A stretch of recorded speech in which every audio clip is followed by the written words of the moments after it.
E continuando com outro informe, celebração do Dia Mundial de Diabetes, aqui está marca e promete 3 anos depois 2004, 2005 e 2006, em qual está enfocar riba viva uma vida saudável para prevenir diabetes. Em todo o mundo está organizando atividades especificamente para atender com o tema de comimento saudável e sua importância tanto para prevenir diabetes tipo 2 como também sua efetividade para prevenir complicações por motivo de diabetes.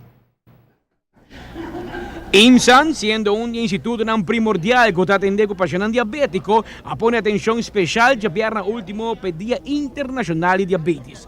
El gobierno de Aruba es consciente de reto que la enfermedad aquí te causa y el gasto que te trae con para el cuidado médico riba Noticia. Quando a gente está consciente que o diabetes é um problema muito grande, isso significa que o suco de sangue continuamente é muito alto e isso está causando muito dano a todas sorte de órgãos do corpo, vooral durante o sistema cardiovascular. Significa que o momento a vista vai perder, você perde sentido de pianang e até quizás você perde o pianang durante a circulação da morte, problema de coração, ataque de coração, etc. Também stroke. E é conhecido que a região da momento não funciona e botar em top como diálise paciente. Então, não somente a bebida te vira mais cortico, mas a qualidade da bebida também te vira muito menos. Te quer que mundialmente tem 382 milhões de gente com diabético AOE. Para 2035, te quer que o candidato lo aumentar a 522 milhões de pacientes, ou seja, de cada 10 habitantes no mundo lo diabético. Banda de 316 milhões de gente considerar de risco alto para desenvolver diabetes tipo 2. O pronóstico que sai também por crescer tem 500 milhões de gente de anos dilante. Aqui na Aruba, a ameaça número 1 para diabetes está sobrepeso. E se nós stopamos aí, nós acaba com uma missa 2030 e 2040, nós temos um sistema médico agora que está impagável. Pois está queda na nosso tour para vai trabalhar na nossa saúde. O governo me aportar nessa, claro, dando uma boa informação, conscientizar, nós vai criar fundo não somente para pagar para diálise, para um curativo, mas também para dedicar mais tempo e atenção para educar nosso povo. E nós estamos fazendo isso aí, mas nós queremos, e nós estamos críticos de nós, como governo, que nós vai vir com mais fundo ainda para isso. Por isso, na minha pessoa, como ministro da Saúde, para vir, hal entrega com meu colega para assinar-me por convencer que isso aqui é algo essencial.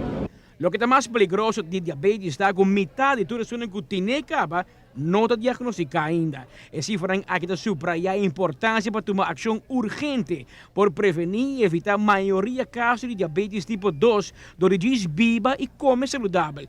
También es importante para comenzar a concientizar por de young caba. Mita quer que nós é grande, também claro vamos se dedicar tempo para educação. Por exemplo, nós sabemos que grande é challenge mais grande de cambiar o costume não para outro costume. Pero muita não está pouquinho mais flexível nesse. Nós temos pilot andando para aí acaba. Gezonde school projeto de 5 escolas, rapporto claro. Mita papiando com o colega Boibur. Para nós vai vir com plano para nacionalizar o programa aqui, para o efeito do projeto que tem muito positivo, para não dar efeito no botar de pari anos, o efeito no botar de dias de 5, 30 anos. Pero nós queremos assinar o projeto aqui, que nós queremos que vai nacionalizar para toda a escola, mas para diferentes organizações de escola que também dá mira importância. Nós sabemos que não tem força financeira para carregar isso. Pois nós estamos trabalhando o conceito de health funds, onde nós queremos que o produto não insaludável, mas agora que taxar pouquinho mais, não um pouquinho mais, então é placa, mas vai ter fundo aqui que especificamente mas agora dedicar para prevenção e para health promotion. Toda campanha e toda atividade rond o mundo lo contém o mesmo lema que avisa diabetes. Proteger nosso futuro. Amita Patrick Pascal, para a TV, Canal 5.